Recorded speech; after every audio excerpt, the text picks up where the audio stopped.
Ihatid ni BTA Bar Member of the Parliament Mike Mitimbang sa mga residente sa Maguindanao del Sur dahil malapit nang magkaroon ng hospital sa bayan ng Talayan, Maguindanao del Sur.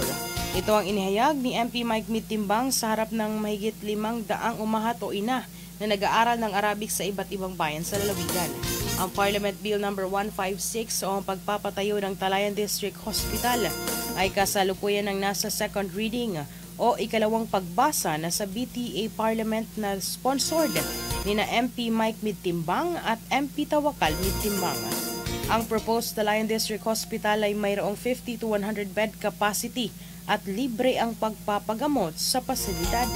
Sinabi ni MP Mike Mitimbang na malaking tulong sa mga residente ang ospital sa bayan ng Talayan dahil hindi na kailangan pa na tumungo sa ibang lugar ang mga residente na nangangailangan ng agarang atensyong medikal.